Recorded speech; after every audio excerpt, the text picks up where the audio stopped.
کہ کوئی خدا ہی نہیں.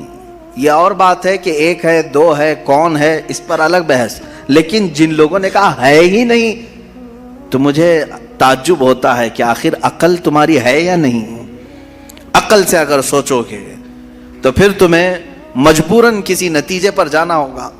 امام اعظم ابو حنیفہ رضی اللہ تعالیٰ عنہ دہریوں کے لیے کھلی تلوار تھے. دہریہ کس کو کہتے ہیں؟ جو خدا کا ہی انکار کرتا ہے، یعنی کوئی نہیں ہے، نہ بھگوان ہے، نہ خدا ہے، کوئی چیز ہے ہی نہیں، ہم خود سے چل رہے ہیں. امام اعظم رضی اللہ تعالیٰ عنہ کی بارگاہ میں ایک جماعت آئی ملحدین کی، اور وہ تلواریں لے کر کے ہی آتے تھے کہ موقع پا کر کے انہیں قتل کر دے.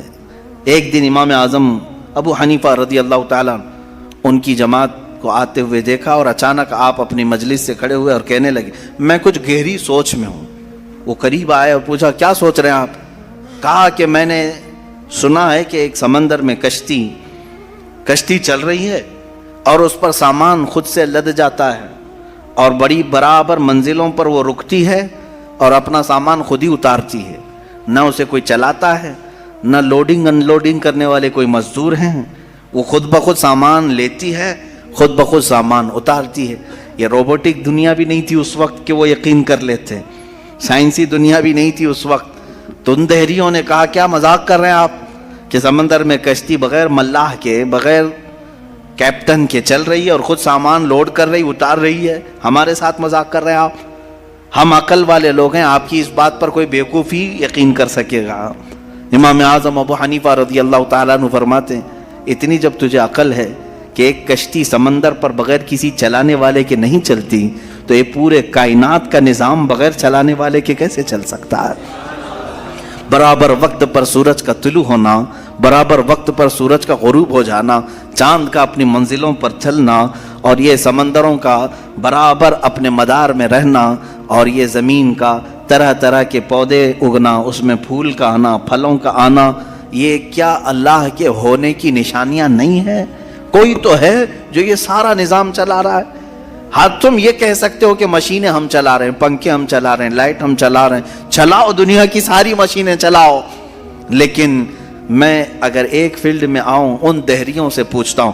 امام شافعی رحمۃ اللہ علیہ نے کیا جواب دیا؟ میں چاروں اماموں کی بات بتا دیتا ہوں.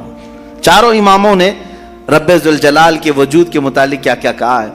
امام مالک نے تو یوں فرمایا، آپ سے پوچھا گیا کہ خدا ہے، انہوں نے کہا ہاں. کیا دلیل کیا ہے؟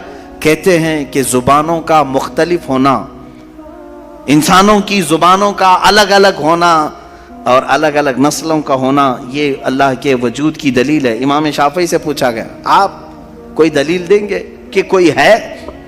آپ نے کتنی پیاری بات فرمائی. ارشاد فرماتے ہیں شہتوت کا درخت دیکھا ہے؟ شہتوت کا درخت آپ نے دیکھا ہے؟ شہتوت جو ہے بہت باریک باریک سے پھل ہوتے ہیں، میٹھے ہوتے ہیں، اور اس کا پتا جو ہے وہ کئی قسم کے جانور کھاتے ہیں. شہتوت کے پتے کو شہد کی مکھی بھی چوستی ہے. شہتوت کے پتے کو گائے بکریاں بھی کھاتی ہیں، ہرن بھی کھاتی ہے. یہ سب کے سب شہتوت کے پتے کو کھاتے ہیں. شہتوت کا پتا ایک رنگ کا ہوتا ہے، ایک ہی ٹیسٹ کا ہوتا ہے. امام شافعی فرماتے ہیں شہد کی مکھی اسی شہتوت کے پتے پر بیٹھتی ہے، چوستی ہے، اور اپنے چھتے میں جا کر کے شہد اگل رہی ہے. بکریاں اور گائے اس شہتوت کے پتے کو کھاتی ہیں، مینگنیاں ڈال رہی ہیں یا دودھ دے رہی ہیں. اسی شہتوت کے پتے کو ہرن کھاتی ہے. ہرن نافع پیدا کرتی ہے جو مشک کی طرح ایک نافع ہوتا ہے، نہایت ہی اچھی خوشبو اس کے اندر آتی ہے. امام شافعی فرماتے ہیں ایک شہتوت کا پتا بکری میں جائے تو الگ اثر کرے، شہد کی مکھی میں جائے تو الگ اثر کرے، گائے میں جائے اور ہرن میں جائے تو الگ اثر کرے. آخر ایک شہتوت کے پتے سے نافع، دودھ اور شہد بناتا کون ہے؟ بناتا کون ہے؟ اسی میں امام شافعی فرماتے ہیں ہم روٹی کا ایک ٹکڑا کھاتے ہیں، روٹی کا ایک ٹکڑا کھاتے ہیں، اندر جسم میں یہ روٹی جانے کے بعد آپ سب کو معلوم ہے اس میں سے کچھ حصہ گوشت بنتا ہے، کچھ حصہ خون بنتا ہے، کچھ حصہ پیپ بنتا ہے، کچھ حصہ منی بنتا ہے، باقی کا بچا ہوا فضلہ پخانہ بن کر نکل جاتا ہے. ایک روٹی گیہوں کی کھاؤ، جو کی کھاؤ، جوار کی کھاؤ، روٹی ایک ہی طرح کی ہے. اور اس سے گوشت کون بناتا ہے، خون کون بناتا ہے، اور پیپ کون بناتا ہے, منی کون بناتا ہے, سب کی الگ الگ قسمیں ہیں.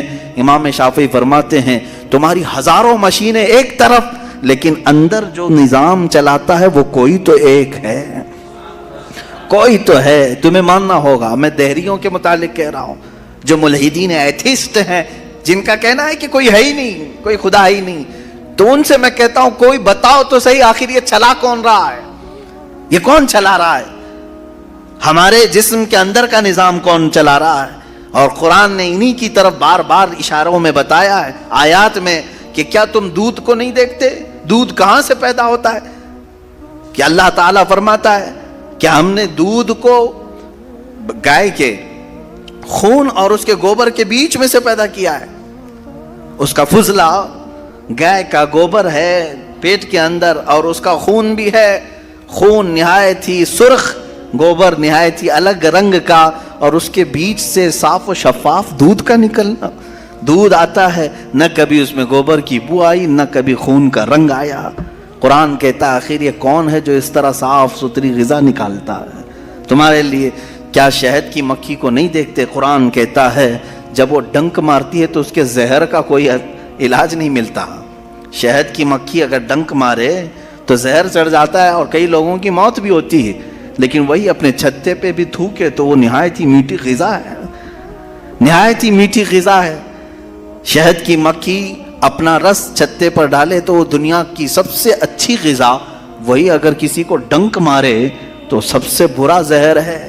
اعلیٰ حضرت رضی اللہ تعالیٰ عنہ نے اپنے آپ کو یوں فرمایا ہے کہ میں وہ شہد کی مکھی ہوں جس کی مٹھاس کا بھی جواب نہیں, جس کے ڈنک کا بھی جواب نہیں. یہ تو ضمناً میں نے بات عرض کی. خدا قدیر و جبار کے وجود پر میرے عزیزو ایک دو نہیں لاکھوں مثالیں